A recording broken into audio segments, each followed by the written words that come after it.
여러분 안녕하세요. 민찬현 목사입니다. 오늘도 성경 일독 프로젝트 함께 하시는 여러분들을 주님의 이름으로 사랑하고 축복합니다. 네, 오늘은 욥기 38장부터 읽을 차례이지요. 오늘은 욥기의 마지막 시간인데요. 우리가 지난 시간까지는 욥과 욥의 세 친구들 그리고 엘리후의 주고받는 대화들을 살펴보았습니다. 오늘 드디어 하나님께서 침묵을 깨시고 욥에게 임재하십니다. 욥 앞에 나타나셔서 욥에게 하나님께서 자신의 절대적인 주권과 권능과 그 창조주의 위엄을 나타내시는데요. 그 가운데 욥은 하나님 앞에 회개하게 되죠. 반면에 욥의 세 친구들은 하나님 앞에 꾸지람을 듣고 그들 역시도 하나님 앞에 회개하는 모습들 그리고 회복의 모습들까지도 우리가 오늘 함께 살펴보게 되겠습니다. 네, 이렇게 미리 설명을 드리는 이유는 은근히 욥기를 어렵다라고 느끼시는 분들이 계시는 것 같아서 제가 간략하게 개요를 먼저 말씀드리고 여러분들과 함께 읽으면 좋겠다라고 생각을 해서 이렇게 설명을 드렸습니다. 그러면 욥기 38장부터 우리 함께 읽도록 하겠습니다. 그때 여호와께서 폭풍우 가운데에서 욥에게 말씀하여 이르시되 무지한 말로 생각을 어둡게 하는 자가 누구냐? 너는 대장부처럼 허리를 묶고 내가 내게 묻는 것을 대답할지니라. 내가 땅에 기초를 놓을 때에 내가 어디 있었느냐? 내가 깨달아 알았거든 말할지니라.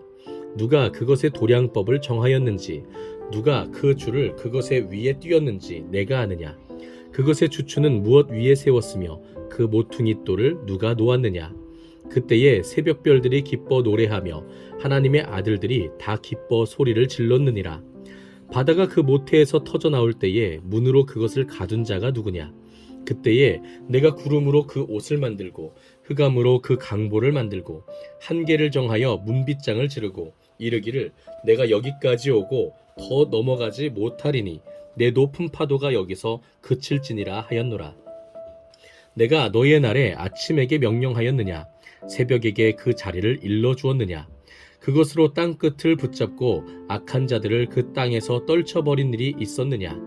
땅이 변하여 진흙에 인친 것 같이 되었고 그들은 옷같이 나타나되 악인에게는 그 빛이 차단되고 그들의 높이 든 팔이 꺾이느니라. 내가 바다의 샘에 들어갔었느냐? 깊은 물 밑으로 걸어다녀 보았느냐?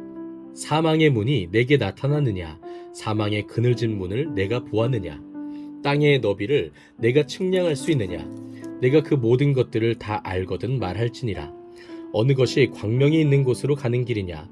어느 것이 흑암이 있는 곳으로 가는 길이냐? 너는 그의 지경으로 그를 데려갈 수 있느냐? 그의 집으로 가는 길을 알고 있느냐? 내가 아마도 알리라. 내가 그때에 태어났으리니 너의 횟수가 많음이니라. 내가 눈 곳간에 들어갔었느냐? 우박 창고를 보았느냐?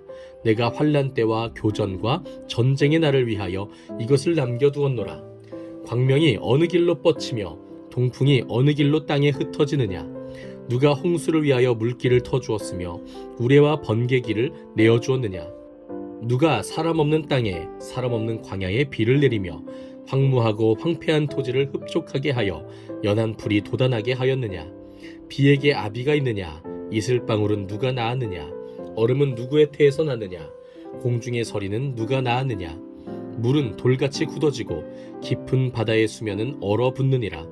내가 묘성을 메어 묶을 수 있으며 삼성의 띠를 풀 수 있겠느냐? 너는 별자리들을 각각 제때에 이끌어낼 수 있으며 북두성을 다른 별들에게로 이끌어갈 수 있겠느냐? 내가 하늘의 궤도를 아느냐? 하늘로 하여금 그 법칙을 땅에 베풀게 하겠느냐? 내가 목소리를 구름에까지 높여 넘치는 물이 내게 덮이게 하겠느냐? 내가 번개를 보내어 가게 하되 번개가 내게 우리가 여기 있나이다 하게 하겠느냐? 가슴속의 지혜는 누가 준 것이냐? 수탉에게 슬기를 준 자가 누구냐? 누가 지혜로 구름에 수를 세겠느냐? 누가 하늘의 물주머니를 기울이겠느냐? 티끌이 덩어리를 이루며 흙덩이가 서로 붙게 하겠느냐?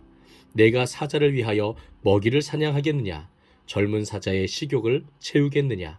그것들이 굴에 엎드리며 숲에 앉아 숨어 기다리느니라.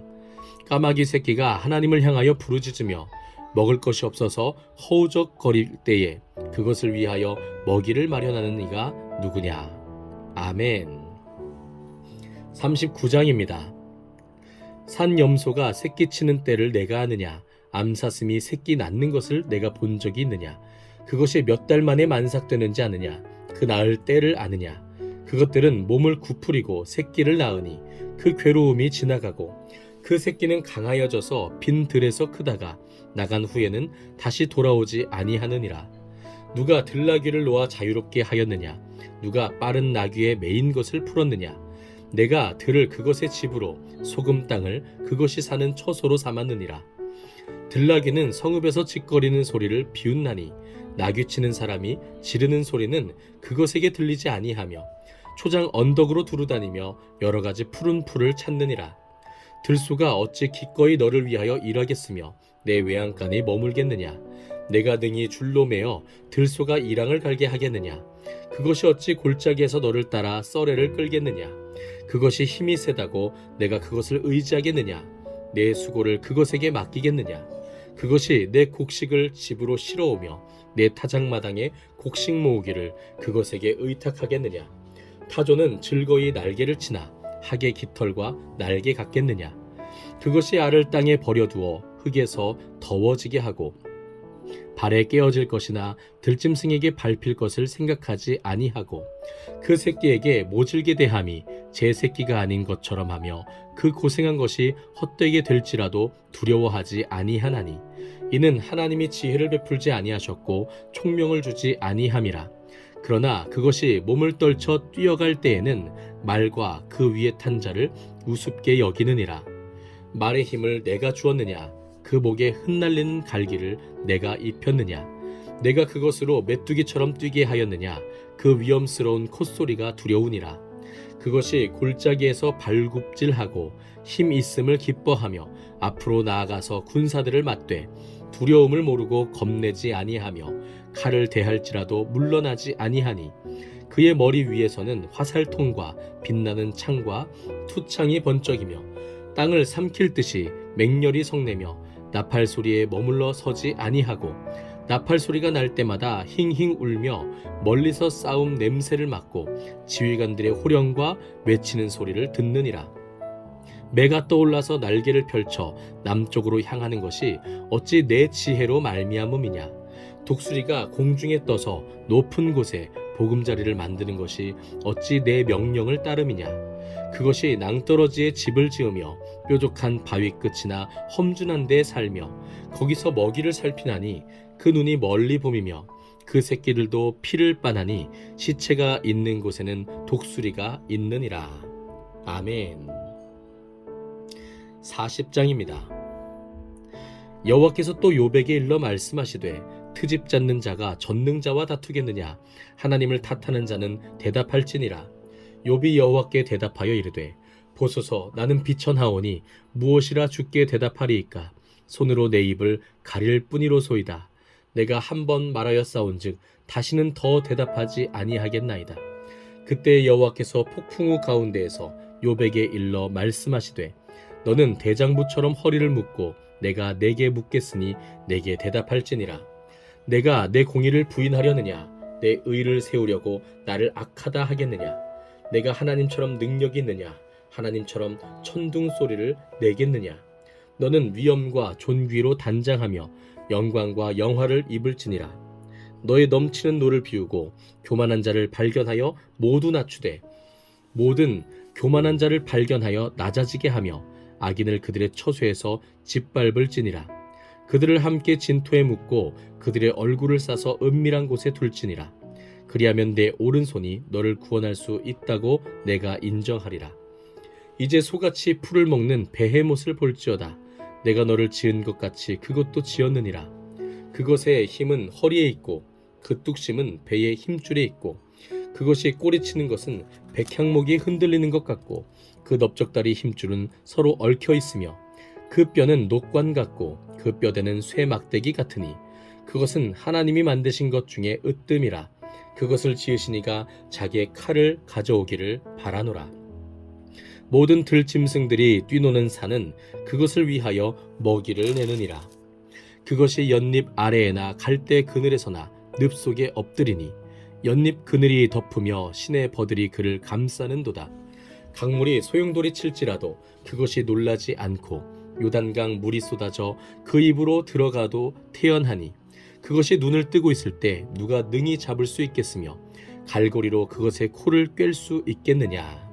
아멘. 41장입니다. 내가 낚시로 리워야단을 끌어낼 수 있겠느냐. 노끈으로 그 혀를 맬 수 있겠느냐. 너는 밧줄로 그 코를 꿰 수 있겠느냐. 갈고리로 그 아가미를 꿰 수 있겠느냐. 그것이 어찌 내게 계속하여 간청하겠느냐. 부드럽게 내게 말하겠느냐. 어찌 그것이 너와 계약을 맺고 너는 그를 영원히 종으로 삼겠느냐. 내가 어찌 그것을 새를 가지고 놀듯 하겠으며 내 여종들을 위하여 그것을 메어두겠느냐. 어찌 장사꾼들이 그것을 놓고 거래하겠으며 상인들이 그것을 나누어 가지겠느냐. 내가 능히 많은 창으로 그 가죽을 찌르거나 작사를 그 머리에 꽂을 수 있겠느냐. 내 손을 그것에게 얹어보라. 다시는 싸울 생각을 못하리라. 참으로 잡으려는 그의 희망은 헛된 것이니 그것의 모습을 보기만 해도 그는 기가 꺾이리라. 아무도 그것을 격동시킬 만큼 담대하지 못하거든 누가 내게 감히 대항할 수 있겠느냐. 누가 먼저 내게 주고 나로 하여금 갚게 하겠느냐. 온 천하에 있는 것이 다 내 것이니라. 내가 그것의 지혜와 그것의 큰 용맹과 늠름한 체구에 대하여 잠잠하지 아니하리라. 누가 그것의 겉가죽을 벗기겠으며 그것에게 겹재가를 물릴 수 있겠느냐. 누가 그것의 턱을 벌릴 수 있겠느냐. 그의 둥근 이틀은 심히 두렵구나. 그의 질비한 비늘은 그의 자랑이로다. 튼튼하게 봉인하듯이 닫혀 있구나. 그것들이 서로 달라붙어 있어 바람이 그 사이로 지나가지 못하는구나. 서로 이어져 붙었으니 능히 나눌 수도 없구나. 그것이 재채기를 한즉 빛을 발하고 그것의 눈은 새벽의 눈꺼풀 빛 같으며 그것의 입에서는 횃불이 나오고 불꽃이 튀어나오며 그것의 콧구멍에서는 연기가 나오니 마치 갈대를 태울 때에 솥이 끓는 것과 같구나. 그의 입김은 숯불에 지피며 그의 입은 불길을 뿜는구나.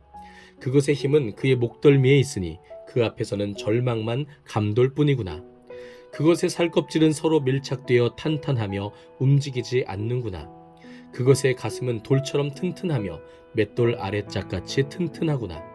그것이 일어나면 용사라도 두려워하며 달아나리라. 칼이 그에게 꽂혀도 소용이 없고 창이나 투창이나 화살촉도 꽂히지 못하는구나. 그것이 쇠를 지푸라기 같이 놋을 썩은 나무같이 여기니 화살이라도 그것을 물리치지 못하겠고 물맷돌도 그것에게는 겨같이 되는구나. 그것은 몽둥이도 지푸라기같이 여기고 창이 날아오는 소리를 우습게 여기며 그것의 아래쪽에는 날카로운 토기 조각 같은 것이 달려있고 그것이 지나갈 때는 진흙바닥에 도리깨로 친 자국을 남기는구나. 깊은 물을 솥에 물이 끓음 같게 하며 바다를 기름병같이 다루는도다. 그것의 뒤에서 빛나는 물줄기가 나오니 그는 깊은 바다를 백발로 만드는구나. 세상에는 그것과 비할 것이 없으니 그것은 두려움이 없는 것으로 지음받았구나. 그것은 모든 높은 자를 내려다보며 모든 교만한 자들에게 군림하는 왕이니라. 아멘. 42장입니다.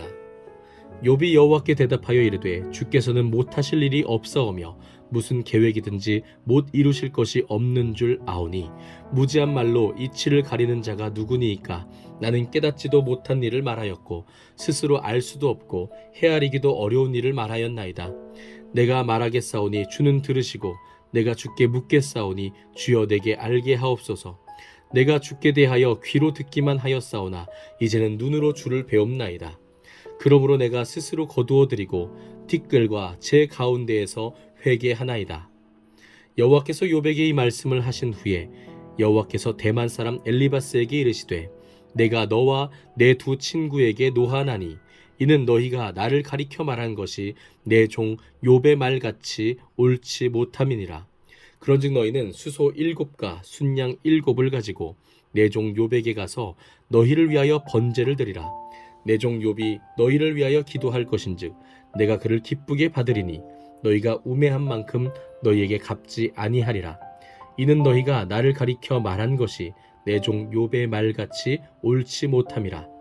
이에 대만 사람 엘리바스와 수아 사람 빌닷과 나마 사람 소발이 가서 여호와께서 자기들에게 명령하신 대로 행하니라. 여호와께서 욥을 기쁘게 받으셨더라. 욥이 그의 친구들을 위하여 기도할 때 여호와께서 욥의 곤경을 돌이키시고 여호와께서 욥에게 이전 모든 소유보다 갑절이나 주신지라. 이에 그의 모든 형제와 자매와 이전에 알던 이들이 다 와서 그의 집에서 그와 함께 음식을 먹고 여호와께서 그에게 내리신 모든 재앙에 관하여 그를 위하여 슬퍼하며 위로하고 각각 캐시타 하나씩과 금고리 하나씩을 주었더라. 여호와께서 욥의 말년에 욥에게 처음보다 더 복을 주시니 그가 양 14,000과 낙타 6,000과 소 1,000결이와 암낙이 1,000을 두었고 또 아들 7과 딸 3을 두었으며 그가 첫째 딸은 여미마라 이름하였고 둘째 딸은 그시아라 이름하였고 셋째 딸은 게렌 합북이라 이름하였으니 모든 땅에서 욥의 딸들처럼 아리따운 여자가 없었더라. 그들의 아버지가 그들에게 그들의 오라비들처럼 기업을 주었더라. 그 후에 욥이 140년을 살며 아들과 손자 4대를 보았고 욥이 늙어 나이가 차서 죽었더라. 아멘. 네, 여러분 오늘은 이렇게 욥기 42장까지 우리가 함께 읽었습니다. 하나님께서 폭풍 가운데 욥에게 나타나셨죠. 근데 하나님께서는 다른 말씀을 많이 하지 않으세요. 그저 하나님이 어떤 분이신지만을 욥에게 보여주십니다.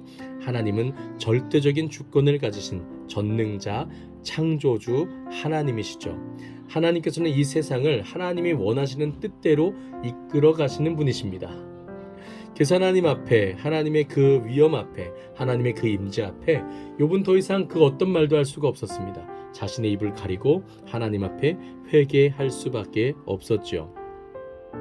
그러나 여기서 중요한 것 다시 말씀드립니다. 하나님께서는 욥의 세 친구들이 했던 것처럼 하나님께서는 욥이 죄인이기 때문에 징계를 받은 것이다 라는 말씀은 하지 않으신다는 것이죠. 그저 하나님의 절대 주권과 섭리 가운데 하나님이 하나님의 뜻 가운데 가장 선하신 일들을, 가장 아름다운 일들을 행하고 계신다라고 하는 것만 보여주신 것입니다. 이후에 하나님께서는 욥의 세 친구들에게는 회개의 기회를 주시고 욥에게는 이전의 2배 갑절의 복을 허락하십니다. 여기서 또 어떤 분들은 이렇게 질문하시겠죠. 하나님께서 욥에게 다시 한번 이렇게 회복과 복을 주셨다면 결국 그 또한 권선징악의 그 결말이 아니겠습니까? 결국 그 또한 악인이 벌을 받고 의인이 복을 받는다고 하는 신명기의 그 율법의 말씀으로부터, 그 지혜로부터, 옛 지혜로부터 조금도 벗어나지 못한 것이 아닙니까? 라고 질문하실지 모르겠습니다. 그러나 결국에는 이 또한 하나님의 주권적인 섭리 가운데 이루어진 것이다 라고 우리가 보아야 된다는 것이죠. 그러니까 욥이 의롭기 때문에 다시 복을 받고 회복된 것이 아니라 하나님께서 그 기쁘신 뜻 가운데 결정하신 일이다. 우리가 이렇게 이해하셔야겠습니다. 그래서 이 욥기 전체의 결말이 바로 욥기 42장 2절에 있습니다. 한번 보실까요? 주께서는 못하실 일이 없사오며 무슨 계획이든지 못 이루실 것이 없는 줄 아오니. 아멘. 그렇습니다. 우리가 이 세상을 살면서도 이해하기 어려운 일들이 참 많습니다. 내 안에 그런 문제들이 일어나기도 합니다. 악인들이 승승장구하는 모습을 보게 됩니다. 반면에 의인들이 참 힘들게 살아가는 모습을 보죠. 이 이해하기 힘든 이 상황들 속에서 우리가 할 수 있는 일은 무엇입니까? 바로 주권적으로 자신의 선하신 뜻대로 온 우주의 역사를 이끌고 가시는 하나님의 섭리를 신뢰하는 것밖에는 없다는 것이죠. 우리를 사랑하시는 하나님, 우리에게 은혜를 베푸시고 좋은 것을 베푸시기를 원하시는 그 하나님께서 자신의 가장 지혜로운 섭리 가운데 또 능력 가운데 우리의 삶을 이끌고 계신다라고 하는 것만 기억하신다면 그 가운데서 우리가 다시 한번 평안과 소망을 누리게 될 줄 믿습니다. 오늘은 여기까지입니다. 오늘 하루도 정말 수고 많으셨고요. 내일은 시편 우리가 지난번에 읽었기 때문에 잠언의 말씀을 함께 읽도록 하겠습니다. 감사합니다.